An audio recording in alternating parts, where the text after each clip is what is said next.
예, 안녕하십니까. 여러분, 올해 시험 보시느라 고생들 많이 하셨죠? 그래서 이제 그 경제학을, 노동경제학 선택하는 분들이 많지는 않지만, 이제 다른 과목에, 선택 과목에 비해서, 예, 이 선택하고 공부하신 분들, 네, 여러분 고생들 많이 하셨습니다. 다들 좋은 결과를 얻었기를 바라면서요. 우리 기출문제 간단하게 풀타임 정확하게 시간을 다 할 수는 없지만 간단하게 좀 내용만, 핵심적인 내용만 좀 보도록 할게요. 세부 문제인데 일단 문제를 좀 개관해 보게 되면 문제 1번 아주 평이한 문제죠. 여가 소득 모형 소비 C, 여가 L 이렇게 놓고 효용 극대화 처분 가능한 시간 56, 소비의 가격은 1이다. 다음 물음에 답하시오. 그럼 일단 요 문제 가지고서 상황을 한번 보도록 하죠. 여가가 수평축에 L이라고 표기되어 있죠. 소비. 근데 우리 수업에서 이제 여가를 A, 여기 소득으로 표시했었죠. money, income. 그런데 같은 뜻이죠. 근로소득으로 소비하게 되니까 이렇게 됐을 때, 자, 우리가 이제 예산선부터 먼저 해봐야 되는데, 우리 시험 문제에서도 1번 문제에서, 그렇죠? 예산선, 그래프와 함께 설명하시오 했으니까, 예산선 얘기부터 한번 해보자고. 예산선 어떻게 도출되죠? 시간 제약이죠. 총 가용 시간. 요 시간을 어떻게 돼요?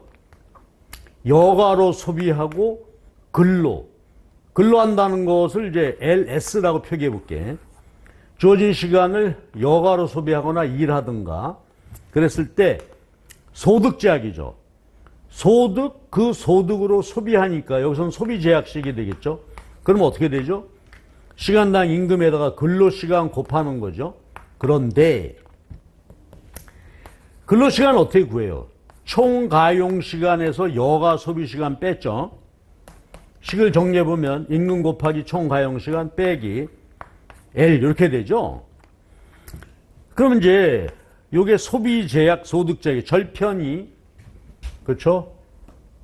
절편이 최초의 임금 곱하기 총 가용시간이고 여기가 총 가용시간 되겠죠. 근데 지금 총 가용시간이 56시간으로 주었어요. 지금 총 가용시간 56시간. 그 다음에 소비의 가격이 1로 가정한다라고 했을 때 요거죠. 요 예산선의 기울기 요건데 요거는 어떻게 되지? 소비의 가격 화폐 한 단위 1원이 되는 거고 여가의 가격이 시간당 임금 이렇게 되죠. 그러니까 소비의 가격을 지금 1로 놨으니까 이게 1이 되어서 그래서 요 기울기가 뭐가 되는 거예요? 소비로 표시한 여가의 상대 가격 이렇게 됐죠. 예? 이렇게 그려진 그림입니다. 예산선의 기울기. 그런데 이제 자 이게 문제로 가볼게요. 그런데 시간당 임금이 2만 원이다. 자 그러니까 이게 2만 원이 됐다는 얘기죠. 2만 원이야. 그럼 요걸 이제 해보면 2만 원 곱하기 총 가용시간 56시간이니까 요 절편이 얼마가 되나요? 112만 원이 되나요? 여기가 112만 원이 되고 그 다음에 총 가용시간 56시간 이렇게 되어 있는데 비근로소득이 100만 원이 있다는 얘기예요. 그럼 요거는 비근로소득 없을 때 이야기가 돼서 이렇게 정리가 됐고 근데 비근로소득이 있으면 어떻게 되죠? 여기요. 그렇죠? 소비할 수 있는 액식 요거 곱하기 근로시간 여기에 비근로소득을 우리가 여기서는 노테이션을 주지 않았으니까 그냥 한번 해보면 예를 들어서 H라고 해보자. 비근로소득. 그러면 어떻게 되죠? 자 임금 요거 도출해보면 WT 빼기 요게 기울기가 되는데 얘가 비근로소득이 있으니까 이 절편이 어떻게 돼요? 전체 가용시간 다 일했을 때 소득에다가 비근로소득 요게 절편이 되고 기울기는 그대로 변함이 없죠. 그래서 그려보면 어떻게 돼요? 예산 제약선을 그래프와 함께 설명하세요. 그러니까 비근로소득이 요게 100만 원이란 말이야. 그래서 그려보면 WT 플러스 비근로소득 H 그래서 100만 원 212만 원이 되나요? 이렇게 예산선이 되어졌다 이 말입니다. 그래서 1번 질문 아주 뭐 평이하게 이렇게 되었죠. 그 다음에 이제 1번 문제가 지금 보게 되면 2번, 3번 유보임금인데 유보임금에다 I 돌봄 서비스라는 개념이 이렇게 등장을 했어요. 여태까지 우리 시험에서 출제되지 않던 내용이죠. 그래서 문제를 보게 되면 2번이 돌봄 서비스 이것을 포함해서 유보임금을 분석하는 문제이고 세 번째 질문은 역시 돌봄 서비스 4번 돌봄 서비스 근데 그 비용이 변화했다 이렇게 돼서요. 유보임금하고 관련된 문제가 이렇게 출제가 됐단 말이야. 여기가 출제가 안 됐는데 그럼 먼저 유보임금이라는 개념부터 이해를 하시고 그 다음에 문제에 답해야 되는데 먼저 유보임금 얘기부터 한번 해보자고요. 자 이렇게 해서 이제 예산선이 나왔어요. 2번 질문입니다. 돌봄 서비스를 이용하고 일주일 20만 원 이용료를 지급한다. 유보임금을 그래프로 나타내고 돌봄 서비스가 무료인 경우와 비교해 설명하시오. 그러니까 먼저 돌봄 서비스가 무료다 이거예요. 자 그럼 보세요. 이분이 여성이 출산한 다음에 돌봄 서비스를 이용을 하는데 돌봄 서비스가 무료다. 그러면 그 말은 뭐예요? 예를 들어서 아기를 기르는데 하루 8시간 8시간 누군가 와서 아이 키우는데 돌봐주는데 그 서비스가 무료다. 그러면 어떻게 돼? 아무 변함이 없는 거죠. 출산하기 전과 차이점이 없죠. 예산집합이. 왜냐하면 아이를 낳아서 출산하는데 들어가는 비용을 출산하는데 돌봄 서비스가 다 책임져 주고 있고요. 무료다. 그러니까 이렇게 된단 말이야. 그러면 자 돌봄 서비스가 있으면서 무료일 때 예산선 그대로입니다. 그럼 이때 이제 유보임금이라는 개념 보시죠. 유보임금은 뭐죠? 그렇죠. 유보임금은 근로하기 시작하는 점이죠. 그래서 유보임금의 개념은 뭐냐면 자 만약에 비근로소득이 없을 때 여기를 놓고 보게 되면 유보임금 개념은 여기죠. 모든 가용시간을 전부 다 여가로 소비할 때 일 안 하는 거죠. 전부 일하지 않는다. 요때 여기서 효용극대화 소비하고 있다. 무차별선 접한다. 그러면 전혀 일하지 않는 거죠. 그럼 유보임금의 개념은 뭘까? 전체 총 가용시간을 모두 여가로 소비할 때 요때 한계 대체율이죠. 여가와 소비 한계 대체율 요게 유보임금이 된다 이거지. 한계 대체율하고 임금하고 같아요. 여기서 접하고 여기 예산선의 기울기 임금이니까 그럼 일 안 하죠. 요때 임금이야. 그리고 우리가 아는 것이 요거보다 임금이 어떻게 돼? 약간 높아지면 일하기 시작하게 되는 것이죠. 그래서 우리가 요 수준을 유보임금이라고 볼 수 있겠죠. 그림으로 보면 어때요? 자, 이게 돌봄 서비스가 무료일 때 아기를 낳았어도 누군가 돌봐주니까 전혀 비용 관계 없단 말이야. 요때가 요점에서 예산선과 접하는 그러면 요때 예산선이라는 것이 뭐예요? 지금 그쵸? 예. 그래서 유보임금을 이렇게 정의하면 돼. 총 가용시간 모두 여가로 소비할 때 한계 대체율이 유보임금이 된다 이거지. 그런데 돌봄 서비스를 이용하는데 이제 20만 원의 이용료를 지불해야 된다. 그럼 여기에 지금 100만 원이 비근로소득이 있는데 그래서 이게 예산선인데 이제 아기 낳았어요. 돌봄 서비스를 이용을 해야 내가 나가서 일할 수 있는데 20만 원이다 이거지. 그럼 이제 어떻게 될까요? 100만 원 일하지 않아도 소득인데 20만 원을 지불해야 되니까 돌봄 서비스 20만 원, 여기가 80만 원 되겠죠? 그래서 요점이 될 거란 말이에요, 이제. 그랬을 때, 자, 2번 질문이 이제 묻는 것은 뭐냐면, 우리 보라스 교수님 책에서는 이 주제가 없어요. 그런데 아주 이게 유명한 주제인데, 우리 노동경제학 책 중에서 또 유명한 책이 지금은 많이 안 봅니다만 에덴버그 교수님 책이 있어요. 아주 좋은 책입니다. 에덴버그 책인데 그 책에서는 이게 어떻게 되어 있냐면 이 문제가요. 출근 비용으로 이제 얘기를 해요. 일하러 가는데 이거 아무 비용이 없는 거죠. 출근하는데 비용이 들어간다. 그럼 예를 들어 출근하는데 우리 식으로 해볼게. 56시간인데 출퇴근 시간이 예를 들어서 6시간이 필요하다. 너무 많긴 하지만 이해하기 위해서. 그럼 어때요? 가용시간 56시간 중에서 출퇴근 비용, 출퇴근 시간 3시간, 3시간, 6시간이다. 그러면 실제로 일할 수 있는 시간은 이렇게 줄어들겠죠. 보세요. 평행 이동했어요. 그러면 예산선이 이렇게 주어지게 된다. 그만큼 자기 근로소득이 줄어들게 되잖아요. 그래서 연장해보면 어떻게 돼요? 요만큼의 요게 출근 비용으로 되겠죠. 그래서 노동 공급하는데 비용이 들어간다면 노동 공급 비용이 들어간다면 요 가용 시간에서 그 비용만큼 밑으로 이동하게 되죠. 출근 시간 이렇게 됐고 그에 상한 하방 이동 이렇게 보면 된다. 그럼 아이디어를 보세요. 그러면 출근 비용 들어간다. 여기는 뭐죠? 돌봄 서비스 비용이 필요하다. 밑으로 이동하게 돼. 이때 유보임금입니다. 그럼 보세요. 요건 지금 무료일 때 요때 유보임금 요 선 기울기와 일치하는데 요때 구하는 것은 뭐냐면 이래. 자, 비용이 전혀 들어가지 않았을 때 유보임금 수준에서 효용 이때는 비용이 들어갈 때 요때 아무 비용이 없을 때 유보임금 수준의 효용 달성에 필요한 예산선이 이렇게 도출되는 거예요.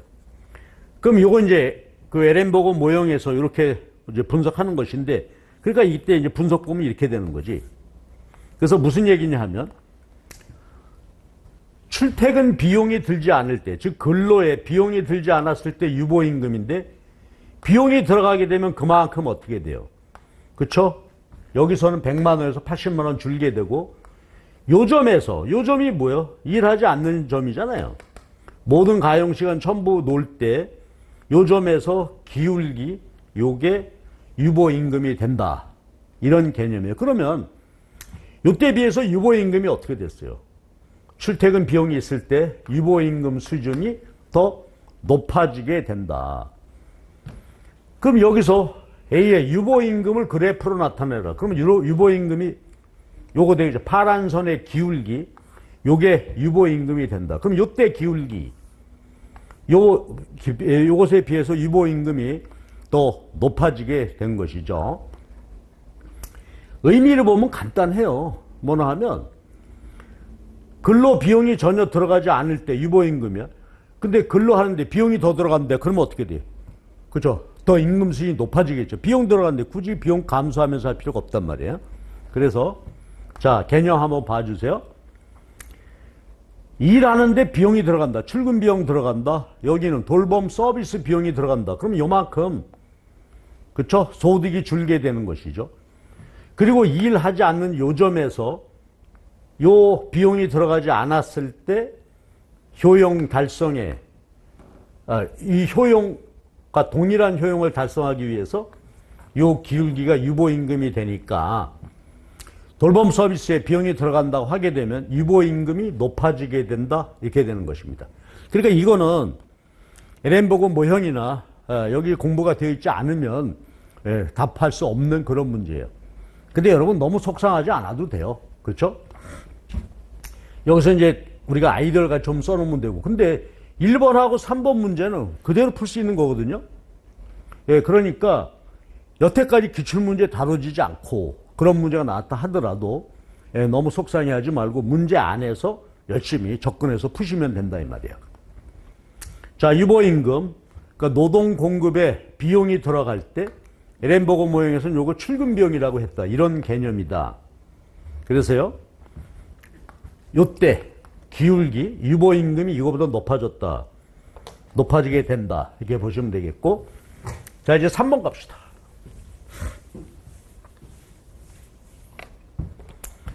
3번은요, 출산 전에 이 여성이 예산선 아까 요거였죠? 56시간이고요. 총 가용 시간. 그리고 여기가 아까 그쵸 112만 원이었나요? 100만 원 포함해서 예산선이 여기가 이렇게 되는 거죠. 그런데 일주일에 40시간 일했다 이거지. 그럼 요 보조금이 있으니까 그쵸? 비근로소득이 100만 원 있으니까 요 예산선에서 효용극단 소비를 했는데 가용시간 56시간인데요. 이제 40시간을 일했으니까 여가 소비 시간은 얼마가 되는 거예요? 여가 소비 시간이 16시간 여가 소비했고 나머지 그쵸? 40시간을 레이버 서플라이 일을 하고 있었다 이거지. 그런데 3번 문제는 이렇습니다. 이제 20만 원 제공했으니까 어떻게 됐죠? 100만 원에서 20만 원 비용을 제거해야 되죠? 80만 원 여기가 돼. 그럼 예산선이 어떻게 된 거예요 이제? 이렇게 이동했겠죠? 그러면 돌봄 서비스 없을 때 여기서 하다가 출산 전에 근데 이제 결혼하고 출산하고 돌봄 서비스 20만 원 들어갔어요. 요 높이가 20만 원이 비용이 되겠지. 그래서 소득이 줄었어요. 그럼에도 불구하고 어떻게 됐다고요? 일을 하고 있다는 얘기예요. 일을 하고 있다. 자, 그러면 여기서 여긴데 그럼 예산선이 평행으로 이동했잖아요. 그럼 우리가 대체 효과, 소득 효과를 분석을 하는데 어떻다? 소득 효과만 발생하는 것이지. 소득이 감소했어요. 그럼 어떻게 되죠? 지금 문제에서 뭐라고 되어 있냐면 여가는 정상제이고 시간당 임금 앞에하고 똑같아. 2만 원이야. 기울기 그대로죠. 그러면 정상제니까 소득이 줄게 되면 여가 소비가 줄게 되죠. 그래서요. 이렇게 됐을 때 여가 소비가 이렇게 줄어서 극대화점이 바뀌었을 거다 이거지. 여가 소비 감소했으니까 근로시간이 증가하겠죠. 그러면 질문은 효용은 어떻게 돼요? 감소했죠? 그리고 근로시간은 여가 소비 줄었으니까 근로시간 더 증가했을 것 같아요. 왜 그래? 소득이 줄었으니까 그렇죠. 더 근로해서 여기 비용을 충당하기 위해서 근로시간을 늘렸다 이렇게 보면 되겠죠. 요 그림이에요. 3번. 요 그림 그려주시고 소득 효과만 발생하게 되니까 여가 정상제이므로 소득 감소, 여가 소비 감소했다. 근로시간은 증가했다. 자, 그런데 이제 4번 보시죠. 돌봄 서비스 비용이 20만 원에서 50만 원으로 증가했대. 그럼 그림 보면 자, 비근로소득 100만 원 있었는데 20만 원이다가 50만 원으로 예산선이 이렇게 변화했겠죠. 예. 여기가 됐단 말이야. 그래서 질문이 50만 원 증가했어. 이제 여기서 요 점이 이제 가용시간 모두 여가 소비할 때 요 점이 되었어요. 그런데 여성 A가 일하지 않을 것으로 결정을 했다. 일하지 않는다니까 뭐예요? 전체 다 여가로 소비하는 경우이죠. 이때 유보임금이 시장임금 2만 원, 요 기울기가, 요 파란선 기울기가 2만 원이잖아요.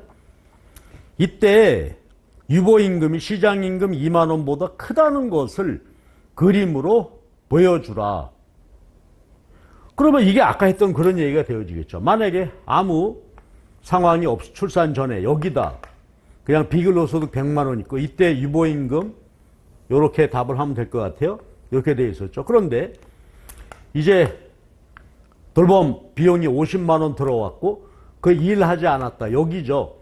요 점에서 그러면 어떻게 돼요? 원래 상황에 일하지 않았을 때 효용, 요 수준하고 동일한 효용을 느끼도록 했을 때 기울기가 커지게 되죠. 그러니까 지금 시장임금 2만 원일 때 유보임금이 어떻게 됐어요? 더 커지게 해야 된다 이거지. 아까 여기죠. 그러니까 3번하고 4번은 돌봄 서비스 비용이 발생하더라도 일한다 이렇게 분석이 됐고, 돌봄 서비스 비용이 높아지니까, 이렇게 높아지게 되니까 2번은 아예 일할 수 없게 된다. 그렇죠? 비용이 너무 높아져서 일할 수, 전부 여가로 소비할 수밖에 없다.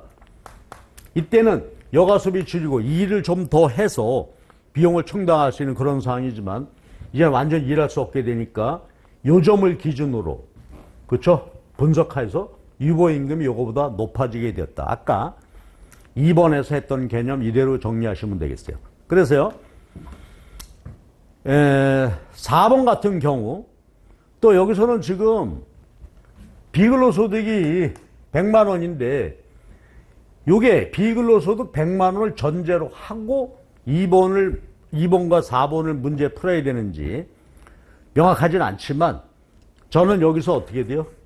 예, 비근로소득 100만 원 있는데 20만 원, 50만 원 이렇게 놓고 설명을 드렸어요. 그래서 여기서는 노동 공급할 때 비용이 발생을 한다. 에렌버그 교수님 책에 출근 비용이 존재한다. 그렇게 되면 어떻게 돼요? 소득이 줄게 되겠죠. 그러니까 여담이지만, 만약에 비근로소득이 없고 근로소득만 있다 할 때 출근 비용 고려한다면 어떻게 돼요? 아까 얘기했듯이. 그렇죠. 이 수준에서 이게 마이너스 소득이 된단 말이에요. 이런 분석이 되겠죠. 그래서요, 1번 문제가 여러분 당황했을 텐데 2번하고 4번 문제는 어때요? 스킵하더라도 1번하고 3번 문제 우리가 풀 수 있잖아요. 이렇게. 그러니까 너무 현장에서 보지 않던 문제가 나왔다 하더라도 크게 당황할 필요는 없다. 여기서 이제 하나 이런 말씀 드릴 수 있을 것 같아요. 자, 그 다음에 갑시다. 아, 이런 문제가 나왔어. 이거 참. 오학과 분해 문제죠. 남성과 여성 임금의 차이인데, 이거는 뭐 이론 분석도 아니고 그냥 그대로 우리가 알고 있는 그래프에다 놓고, 그렇죠? 문제를 풀면 되는 그런 문제입니다. 그럼 우리가 수업에서 배웠던 건데 실제로 함수가 주어졌어. 그럼 그림 그려보면 되겠죠? 자, 제가 한번 그려볼게요. 교육 연한 스터디. 얼마만큼 공부했냐 하는 얘기인데, 남성, 우리가 볼 때 여기 알파 M, 교재에서 볼 때 알파 M 이렇게 표기됐죠? 그리고 기울기가 웨이지 임금, 남성의 임금입니다. 요거는 알파 M의 플러스 기울기죠? 에이쿠. 그래서 우리 교재 기울기가 SM이라고 표기했어요. 기울기 곱하기 SM인데 지금 여기 기울기가 4로 됐단 말이야. 근데 절편이 지금 10이에요. 그러면 남성 임금선이 10, 절편 기울기가 4가 되는, 그래서 기울기 4가 이제 우리가 베타 M이라고 표기했었잖아요. 책에서 4로 이렇게 표기돼요. 여성은 여기가 알파 피메일이 9가 되고 있죠. 기울기가 요거보다 작아. 요건 기울기 4인데 피메일 9, 3의 SF 이렇게 되죠. 베타 피메일의 요 기울기가 3이 된다 이거지. 그래서 우리가 공부할 때 요건 뭐예요? 요게 차별이죠. 왜 상수항에 얘는 9 주고 얘는 10 주냐? 차별이고, 그 다음에 어떻게? 기울기죠. 교육받을 때 교육에다 곱하기 4 해주고, 요건 3밖에 안 하고, 요게 이제 차별이 됐었어요. 근데 이제 질문 보십시다. 여성이 평균 교육 연수가 지금 14년이에요. 네. 여성의 평균 교육이 14년입니다. 요때를 기준으로 이제 질문이죠. 그래서 질문이 요때 여성 여기인데 남성처럼 대우를 받았다면 여기였겠죠. 그때 전체 임금 차별 중 임금 격차 중에서 차별에 기인한 임금 격차의 크기를 구하고 그래프와 함께 설명해서 이 그림 그려야 되겠죠. 자, 그러면 갑시다. 그러면 여성이 평균 14년, 그때 여성 임금, 여기다 대입하면 되겠죠? 여기가, 그쵸, 14 해서 구해보면, 요게 51이 됩니다. 근데, 이만큼 교육받았을 때, 이 여성이 남성 임금 받았다, 여기를 받았다, 그러면 어떻게 되죠, 요게? 여기다 대입해, 여기다 14 해서 구해보면 66이 나온단 말이에요. 그러면, 자, 이제 보세요. 차별에 기인한 임금격차. 우선 요거 1, 임금격차가 있죠. 절편의 차이가 없고. 그 다음에, 보세요. 14년인데, 여기 곱하기 4가, 기울기가 4가 되는 거예요. 요건 기울기 3이 되죠. 그러면 14년 곱하기 기울기 3하고, 14년 곱하기 남성일 경우에 4가 되잖아요. 이 차이가 있다, 이거지. 그래서 이제 제가 계산해 봤더니 여기를 해 보게 되면 4를 빼게 되면 요게 56이 되죠. 그 다음에 여기 요걸 구해 보게 되면 요게 42가 나와요. 뭐 간단하죠, 얘기. 여성이라면 9 받았을 때 3 곱해서 42. 그럼 42에다가 9 더해서 51이 된 것이고, 남성이었다면 여기다 4 곱해서 14시간 일에 40 해서 56에다가 절편 10 더해서 66이 되었다. 이게 차별이죠. 여기 1차별이고, 그 다음에 요 기울기 차이에 따른 차별 얼마예요, 이게? 14가 되나요? 그러면 전체 차별 15가 되죠? 전체 차별 15가 내용을 보게 되면 기울기 차이에 의한 격차가 14가 되고, 절편 차이가 1이 되어서 전체 15. 이렇게 이해하고 답을 해 주시면 되겠죠. 그 다음에 재밌는 게 2는 남성 평균 교육연수. 그럼 그림을 다시 그려야 되겠죠. 밑으로 그릴게요. 자, 요게 지금 10이고 9가 되는데 기울기 3, 기울기 4가 되는, 이렇게 되는데 이번에는 남성 평균이 돼. 근데 우리 얘기에서 남성의 평균 교육연수가 16년입니다. 그럼 이 질문에는 뭐냐면 남성이 여긴데 여성처럼 대우를 받았다면 여기 받았을 거다 이거죠. 임금격차 그래프와 함께 설명하세요. 똑같이 이번에는 남성 입장에서 여성이었다면 요거밖에 못 받았을 거다 하면 되겠죠. 계산 74가 나오고요. 요게 57이 나옵니다. 남성 이만큼 평균 교육 받았을 74를 받는데 여성이었다면 57밖에 받지 못했을 거다. 임금격차는 여기서 했던 것처럼 우선 1만큼 덜 받았죠. 그 다음에 기울기 요건 4에 의해서 요건 3에 의해서 이 격차가 존재하겠죠. 이렇게 계산해서 보여주시면 된다 이거지. 그러니까 이 문제는, 그쵸? 그 전에 우리 요거 나왔을 때 이론 자체 설명이고, 여기 구체적으로 이렇게 설명된 것입니다. 요게 차별이죠. 근데 우리가 이제 공부했을 때 이거지. 여성은 14년이고, 남성은 16년이다. 그랬을 때, 요 교육을 더 받았을 때, 임금 더 받았다. 요건 차별이 아니죠. 근데 여기서는 지금 이제 그 문제 아니고 차별, 기울기에 의한 차별, 절편에 의한 차별, 요거를 설명하죠. 그러니까 그림을 이렇게 그려놓고 정확하게 하나하나 이렇게 설명을 하시면 되겠죠. 요거는 뭐 오하카 분해, 요걸 그림을 안다면 대입해서 풀 수 있는데, 근데 사실 이것도 보면 어때요? 그렇죠? 이렇게 놓고 보면 좀 당황할 수는 있겠죠. 그러나 우리가 늘 생각하는 것은 어때? 기본 이론을, 기본 공부를 정확히 해두면 이런 형태의 출제에 됐더라도 이거 재밌단 말이지. 풀 수 있겠죠. 근데 대충 해놓고, 그렇죠? 이해하지 않았다면 이것도 난감한 문제였을 겁니다. 그러나 대부분은 아마 여러분 잘 푸셨을 걸로 믿고요.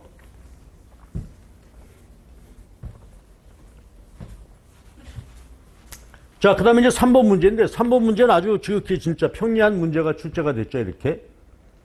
노동 수요와 관련인데, 첫 번째 질문은 뭐예요? 자, 보시면, 생산 함수가 이렇게 주어져 있는데, 현재 자본량이 100으로 고정되어 있대. 단기죠, 그러니까. 그러면 생산 함수 일단 써볼게요. 10의 L에 0.5인데, K가 100으로 고정돼, 100의 루트가 되니까 이게 뭐가 돼요? 10이 되어서 100의 L에 0.5가 되는 단기 생산 함수입니다. 자, 그러면 갑시다. 수요, 이윤극대화 조건이죠. 단기 이윤극대화 조건은 MFC 이퀄 VMP죠. 여기서 특별한 말은 없지만 지금 제품의 가격이 그냥 100이다. 생산물 시장도 완전 경쟁이다. 이렇게 보면 되겠죠. 예. MFC가 임금이죠, 지금. 노동시장이 완전 경쟁일 때 MFC는 임금. VMP는 가격에다가 MP 곱한 것인데 가격이 지금 100원이에요. MP 구하면 되겠죠. MP 어떻게 구하면 되겠어? 그쵸? 50에 L에 마이너스 0.5 구하면 되죠. 그래서 요걸 식을 정리해서 여러분 풀어보시는데 제가 구해봤더니 얘가 625가 나오는 것 같아. 자, 그러니까 여기서 이 문제의 아이디어는 뭐죠? 단기 MFC VMP, MP 구하는 것인데 생산 함수가 주어져 있어요. 그럼 어떻게 구할 거냐? 단기라고 해서 아주 주어져 있죠. 하나의 뭐 퀴즈 문제처럼 이렇게 도출됐어. 그러니까 생산 함수가 요것이니까 얘를 노동으로 미분해서 MP 구한 다음에 대입해서 푸시라 하는 문제였습니다. 편하게 풀 수 있겠죠. 그런데 이제 제가 가리키는 사람 입장에서 보면 시험 보는 사람 입장에서 단기 요거 구해야 되는데 생산함수 주어졌다? 이게 어떻게 구할 거냐 이런 데 좀 당황할 수 있는데 우리가 아는 것이 어때? 단기는 자본 고정되어 있을 때다. 그래서 이렇게 대입해서 푸시면 되는 것이 되겠죠. 그래서요 1번 문제가 단기 MFC VMP 조건으로 풀 수 있는 그런 문제가 도출이 됐고 2번 문제 봅시다. 2번 문제 기업 B예요. 노동 자본을 이용을 해서 가전제품 생산 함수는 노동과 자본의 함수 그렇죠? 그러니까 뭐야? 장기지. 그때 노동의 가격이 임금 자본의 가격이 이자다. 그리고 등량선 원점의 볼록 한계 기술 대체율 체감. 이건 이제 중복돼 있지. 등량선이 원점에 볼록하면 당연히 한계 기술 대체율 체감하겠죠. 같은 내용이고. 그래프 가로축의 노동, 세로축인 자본으로 설정한다. 가로축 노동, 세로축 자본. 이게 뭐예요? 장기 요소 고용이죠. 노동과 자본 투입해서 생산했을 때 근데 기본 개념은 요거잖아요. 그러면 어떻게 돼야 돼? 노동 자본 투입에 따른 비용제약 나타나는 게 등비용선이죠. 등비용선. 그 다음에 노동과 자본 투입해서 생산하는 게 등량선. 접점에서 투입하세요. 이게 균형이 되는 것이죠. 이런 개념인데 자 지금 보세요. 1번 질문이 뭐나 하면 가전제품 생산량을 100개로 유지하면서 비용을 최소화한다. 노동 자본 수요량 어떻게 결정되는지 그래프와 함께 설명하세요. 자 보세요. 요건 지금 제가 설명할 때 뭐지? 등비용선이 요게 제약 조건이 되는 것처럼 그러면 비용 제약에 등량선 접하는 요게 균형이 되죠. 근데 이 문제는 지금 뭐지? 그렇죠? 등량선이 지금 100개야, 100개. 100개를 유지하면서 비용 최소화예요. 그러니까 요거는 주어진 비용으로 맥시멈 퀀티티죠. 얘는 일정 생산 기준으로 미니멈 코스트. 요걸 묻는 문제죠. 그런데 우리가 알고 싶을 때 이제 등병선의 기울기가 뭐가 되죠? 요게 되고 요게 자본의 가격, 노동의 가격이 되어서 등병선의 기울기는 자본량으로 표시한 노동의 상대 가격이란 말이야. 그러면 자, 이제 볼게요. 이 기업이 지금 현재 투입하고 있는 비용과 요소 가격에 의해서 등병선 주어져 있을 때 생산량 극대화 조건이고, 요거는 일정 생산량 할 때 비용 최소화죠. 역시 등병선 접점에서 접해야 돼. 만약에 접점이 아니라 여기나 여기서 하게 되면 비용이 더 들어가죠. 요 그림으로 표시를 해야 되겠지. 자, 그림은 이제 어떻게 그려져요? 100개 생산일 때 최소 비용, 여기가 비용이 최소가 되는 점이다. 그래서 L과 K를 투입해야 된다, 이런 얘기인데,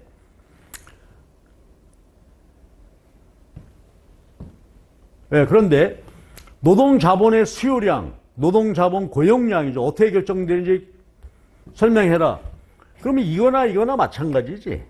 그러니까 일정 비용의 맥시멈 퀀티티이거나 일정 생산할 때 미니멈 코스트 제약하에서 균형 조건은 뭐겠어요? 등병선의 기울기하고 등량선이니까 MRTS LK죠. 델타 L 마이너스 델타 K MPK MPL이죠. 이거 하고 등병선의 기울기 조금 전에 봤던 같아지도록 요소 투입하세요. 그치? 얘는 노동의 상대 가격이 되는 것이죠. 그래서 어떻게 돼요? 요게 MRTS라는 개념은 자본량으로 표시한 노동의 생산성, 생산력, 자본량으로 표시한 노동 투입의 기회비용, 노동의 상대 가격 같아지도록 투입해라. 요거 설명해 주면 되지. 그러니까 100개를 유지하면서 비용을 최소화할 때 어떻게 되느냐? 어떻게 결정돼요? 요 점에서 등량선의 기울기 MRTS와 등병선의 기울기 노동의 상대 같아지도록 노동과 자본을 투입해라. 기업 입장에서는 수요량이 되는 거지. 노동 수요량, 자본 수요량. 이렇게 설명하시면 되겠죠. 그 뭐 지극히 간단한 그런 이야기가 되겠죠. 그러니까 두 번째 질문의 첫 번째 문제는 요거 그냥 균형 조건 요거를 개념적으로 쭉 쓰시면 된단 말이야. 자, 이제 두 번째가 실력 발휘해야 되겠네요. 두 번째는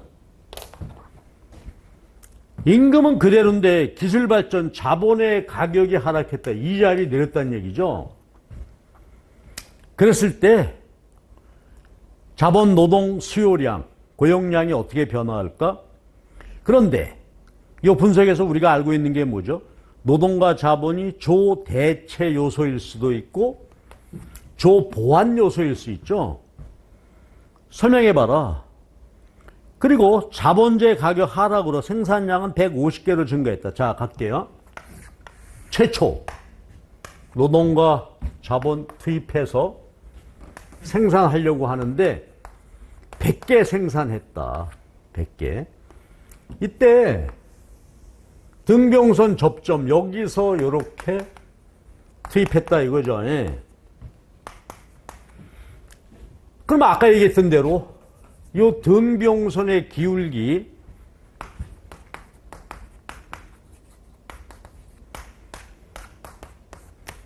요거죠. 그리고 등량선 100개짜리 등량선의 기울기 한계 기술 대체율 100개 등량선에서 이렇게 됐는데 자본의 가격 이자가 내렸대. 자, 그럼 이제 어떻게 될까요? 이 꼴인데 내리니까 등병선 어떻게 돼요? 기울기가 가팔라지겠죠. 그러면 자본의 가격 변화했으니까 여기 노동축은 변함이 없잖아요. 노동만 투입할 때.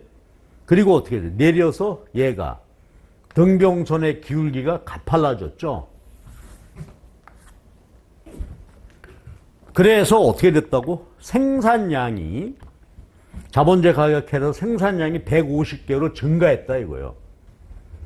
근데 이 그림은 나중에 그립시다. 우리 분석 다 끝난 다음에. 그래서 등량선이 변화해서 생산량이 150개로 증가했어요. 이 변화에 대한 분석입니다. 자, 그러면 가요. 우리가 요 분석을 할 때, 우리가 이제 요소 대체 분석을 할 때 그런 얘기 아니에요? 자본의 가격, 이자가 내렸다. 그랬을 때 가격 변화에 따라서 임금 변화하거나 자본의 가격 변화할 때 마찬가지인데, 자 보세요. 대체 효과와 규모 효과가 발생을 하죠. 요 생산자 균형에서 대체 효과, 규모 효과. 대체 효과는 뭐지? 자본량으로 표시한 노동의 상대 가격, 얘가 내렸어. 노동의 상대 가격이 올라. 노동의 상대 가격이 오르니까 어떻게? 노동 고용은 줄였죠? 그 대신 이제 자본 고용은 증가했잖아요. 그래서 이자가 내려서 노동의 상대 가격이 올랐어요. 노동 고용 줄이고 자본 고용을 늘리게 돼. 그래서 이자가 내리면 자본 고용이 증가하죠. 자, 노동 고용은 줄게 됐어요. 그 다음에 규모 효과야. 규모 효과 어때? 우리가 요소 가격 변화에서 이게 시험에 잘 나지 않던 주제 이렇게 놨는데, 규모 효과는 이자가 내리면 어떻게 됐죠? 한계 비용이 줄었어요. 한계 비용이 줄어. 이자가 내렸어. 한계 비용이 감소하면 어떻게 될까? 자, 우리 이런 얘기 했었죠? 완전 경쟁일 때 시장 가격이 MR이고 MC 이렇게 이윤극대가 생산하고 있었는데 이자가 내렸대. 한계 비용 감소죠. 그러면 이윤극대와 조건, 생산량이 어때요? 증가하게 되잖아요. 생산이 증가해. 그러면 생산이 증가하게 되면 어떻게? 노동 고용은, 노동 수요가 증가하겠지. 그럼 우리 분석은 질문은 요거잖아요, 지금. 그렇죠? 이자가 내릴 때 대체 효과는 노동 고용을 줄이고 규모 효과는 노동 고용을 늘리게 되는데, 자, 여기서 이제 볼 때 뭐예요? 노동과 자본이 조대체 관계다. 그럼 보세요. 이자가 내려서 자본 고용이 증가해서 대체면 노동 고용이 줄어들어야 되죠. 대체 효과. 만약에 이 문제가 조보완제로 출제되었다면 어때? 보완에 이자가 내려서 자본 고용이 증가했으니까 노동도 같이 증가해야 되겠죠. 대체돼. 그럼 여기 마무리 해봐야 되지. 어떻습니까? 이자 내려서 자본 고용이 증가했어요. 노동 고용이 줄어들어야 돼. 그런데 대체 효과는 노동 고용이 줄게 되고 규모 효과는 고용이 증가하니까 얘가 줄기 위해서는 어떻게 돼? 대체 효과가 규모 효과보다 더 커야 되겠지. 그렇죠? 만약에 조보완제라면 얘가 증가할 때 얘가 증가해야 된다. 그러면 이건 어때? 대체 효과보다 규모 효과가 더 커야. 그렇죠? 근데 문제가 질문 뭐냐 하면 문제가 요구하는 것은 이거 이제 이론 분석인데 그래프로 설명하라는 것이죠. 그래프로 설명해봐라. 자, 그럼 이 얘기를 해봐야 되겠어요. 자, 갑니다. 여기서 비용 보상해야 되잖아. 변화 후에 등비용선을 원래까지 이동시키세요. 비용 변화에 따른 보상했죠. 그럼 여기서 여기가 뭐예요? 노동의 상대 가격이 올랐어. 이자가 내려서 노동의 상대가 올라서 노동 고용량이 증가했습니다. 여기서 여기는 뭐죠? 1번 대체 효과야. 그 다음에 규모 효과. 한계 비용 감소, 생산이 증가했어요. 생산이 증가하니까 등량선이 오른쪽으로 이동하게 됐는데, 자, 보세요. 최초 균형점 여기를 기준 잡아놓고, 대체 요소는 어떻게 돼?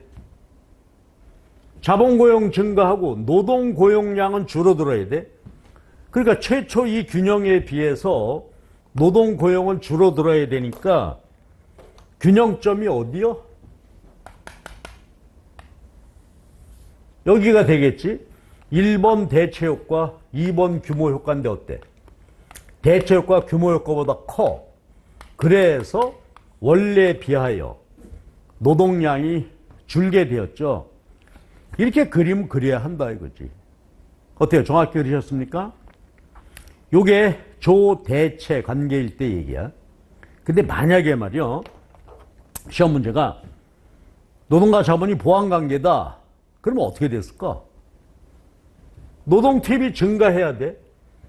규모 효과가 더 커야 돼. 그러니까 대체 효과보다 규모 효과, 얘가 더 커. 그래서 여기서 고용이 일어났다. 대체 효과, 규모 효과가 더 커서 노동 증가했다. 그럼 요거는 노동과 자본이 보완 요소가 되겠죠. 이 그림을 그려주시면 된다 이거지. 자, 여러분 어떻습니까? 올해 시험 문제는 말이죠. 여기 이 노동 수요 문제, 이거 뭐 지극히 우리가 공부하는 그대로 놨고요. 이거 오학과 분해 문제는 함수 다 주고 평균 주고 그냥 그래프에다 단순 놓고 계산하면 되는 문제고요. 그 다음에 1번 문제 노동 공급 관련 문제인데 여기 보게 되면 4개지만 그 중에서 2번하고 4번, 3번, 근데 요건 그대로 쉽게 볼 수 있겠고요. 그래서 제 생각에는 우리가 이제 이론 정리 쭉 해서 문제풀이 제대로 했다면은 올해는 크게 그저 정답하는데 조금 뭐 오락가락 할 수는 있어도 문제풀이 하는 데는 큰 어려움이 없지 않았을까 하는 생각이에요. 요 두 문제는 처음 나온 거니까 몰라. 이게 뭐지? 어떻게 분석해야 되지? 하는 그런 이제 현장에서의 느낌은 있었겠지만 무난하게 여러분 잘 대응해서 답을 쓰지 않았을까 하는 생각입니다. 우리 모의고사에도 그렇고 전부 이 문제 뭐 뒤에 문제들은 다 했던 문제들이잖아요. 요거 그렇고 요거 노동 수요 이 문제는 뭐 특히 많이 우리가 생각했던 문제고 해서요. 그래서 이제 전체적으로 다시 한 마무리 말씀 드려볼게요. 그러니까 어떻게 돼요? 여기서 보듯이 이론 정리한 거 정확하게 그래프로 연습, 그림 연습이 반드시 필요하다. 자, 그런 얘기 하나 볼 수 있겠고요. 그 다음에 이런 거 문제죠. 우리가 이론적으로 그냥 봤던 문제인데 정확하게, 그렇죠? 수리적인 예를, 구체적인 수치를 대입해서 이렇게 정확히 해석해 볼 수 있는 거. 그러니까 이건 이제 이론을 정확히 이해했다. 이런 이야기가 되겠고. 그 다음에 1번 문제가 얘기인데 지금 우리가 2022년 1년인가요? 노동 공급 문제에서 계속 계산 문제가 이렇게 출제되고 있어요. 근데 올해는 계산 문제는 아니지만 역시 노동 공급에 있어서 유보임금 관련 문제가 이렇게 출제가 됐는데, 예, 요거 이제 노동 공급에 비용 들어가는 요것이 포함돼서 나서 조금 어려움을 겪을 수 있었지만 그래도 그거 빼고 나면 평이하게 다 잘 답 썼을 것으로 기대되고요. 그래서 여러분 올해 노동 공급에 있어서는 제가 작년은 굉장히 투덜거렸어요. 이렇게 너무 그렇죠? 다르지 않던 문제를 내면 어떻게 하시나. 근데 올해는 그렇지는 않은 것 같고요. 그래서 여러분 원만하게 잘 했기를 기대합니다. 또 너무 걱정하지 마시고요. 좀 기다려 보시죠. 다른 과목에 의해서 우리가 또 난이도 조정 점수 나오고 한다니까 여러분 너무 염려하지 마시고 발표 날 때까지 좀 편안하게 기다려 보시기 바랍니다. 자, 올해 노동 공급 문제는 크게 어려운 점은 없었다. 이렇게 보시고, 예, 제가 총평을 요걸로 끝내도록 하겠습니다. 예, 고생들 많이 하셨습니다. 고맙습니다.